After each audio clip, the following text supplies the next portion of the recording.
थोड़ा ध्यान दीजिएगा कथा पर। कोई तुमसे कहे कि शंकर जी को ये चीज चढ़ाना तो बहुत जरूरी है, कोई तुमसे कहे कि शंकर भगवान को बेलपत्र बहुत जरूरी है चढ़ाना, कोई तुमसे कहे कि भगवान शंकर को ये चढ़ाना जरूरी है।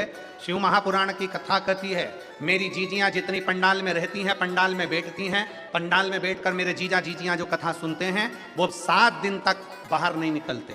वो जल चढ़ाने के लिए भी कहीं जा नहीं पाते। क्या करते हैं? उनका नियम टूटता नहीं है। वो यहीं बैठे बैठे ये मन में विचार कर लेते हैं कि मैं शंकर भगवान को 1 लोटा जल चढ़ा रही हूँ, मैं शिव जी को बेलपत्र चढ़ा रही हूँ, मैं शंकर को अबीर गुलाल चढ़ा रही हूँ, मैं शंकर भगवान को चंदन लगा रही हूँ। इसको हमारी मानसिक पूजन कही गई, इसको हमारे यहाँ मानसिक पूजन, मानसिक सेवा कही गई कि मन से करा जाए। अनसुईया जी ने मन से सेवा करना प्रारंभ करा। जल नहीं था चढ़ाने के लिए क्योंकि अकाल पड़ा हुआ था, सूखा पड़ा हुआ था, पत्ती नहीं थी वृक्षों में क्योंकि शंकर भगवान को चढ़ाने के लिए, क्योंकि जल ही नहीं था, कहीं पुष्प नहीं थे। मानसिक पूजन माता अनसुईया जी ने करना प्रारंभ करी। वो पूजन का फल ऐसा हुआ, समय निकला 54 वर्ष की समाधि माता भगवान आंतरी ऋषि कर रहे हैं और अनसुईया जी पूजन में लीन है। पूजन का फल ऐसा मिला कि 33 कोटि देवता, सारी नदियां, सारे सरोवर, सारे तालाब माता अनसुईया जी का दर्शन करने के लिए कामत वन में, माता अनसुईया जी का दर्शन करने के लिए कामत वन में पहुंच गए। कामत वन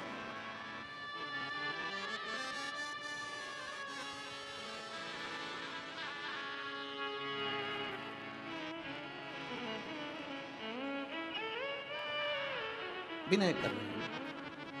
महादेव नमन चरणों, आप भी बोलिए, महादेव नमन चरणों में स्वीकार कीजिए, सबका किया है मेरा भी उद्धार कीजिए, उद्धार कीजिए, महादेव नमन चरणों में। सब बोलेंगे साथ में, महादेव नमन चरणों में स्वीकार कीजिए, सबका किया है मेरा भी उद्धार कीजिए, उद्धार कीजिए, महादेव नमन चरणों में, महादेव नमन चरणों में स्वीकार कीजिए, सबका किया है मेरा भी उद्धार कीजिए, उद्धार कीजिए, सब पे किया है मेरा भी उपकार कीजिए, उपकार कीजिए, हे त्रिपुंडधारी, हे त्रिशूलधारी, हे त्रिपुंडधारी, हे त्रिशूलधारी। शिव जी से विनय करिए।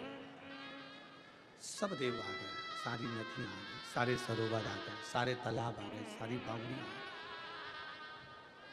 सबने कहा, अनसुईया जी आपको कुछ अगर चाहिए, आपको अगर कुछ मांगना हो तो हम दे सकते हैं, ले लीजिए। अनसुईया जी ने कहा, मुझे नहीं चाहिए। अनसुईया जी आपको अगर कुछ चाहिए तो ले लो।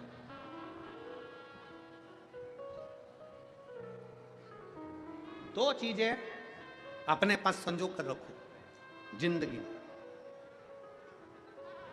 एक रुकना, दूसरा झुकना। कौन कौन सी चीजें हैं?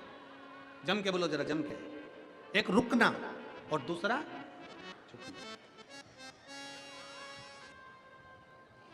जब कुछ गलत करने के लिए जा रहे हो, झूठ बोलने के लिए जा रहे हो, गलत कार्य करने के लिए जा रहे हो, तो थोड़ा रुक जाओ। किसी का बुरा करने जा रहे हो, थोड़ा रुक जाओ। गलत काम करने जा रहे हो, थोड़ा रुक जाओ। दो चीजें जिंदगी में धारण कर लो, पहले नंबर पर रुकना, दूसरे नंबर पर झुकना। गलत करने जा रहे हो, गलत विचार करने जा रहे हो, गलत कार्य करने जा रहे हो, किसके लिए गलत बोलने जा रहे हो, थोड़ा रुक जाओ।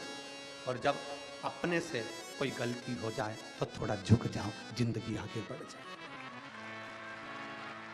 जीवन की सफलता आपके पास में होगी, आप सफलता की सीढ़ी पर चढ़ते चले जाओगे, आप आगे बढ़ते चले जाओगे। थोड़ा रुकना, थोड़ा झुकना।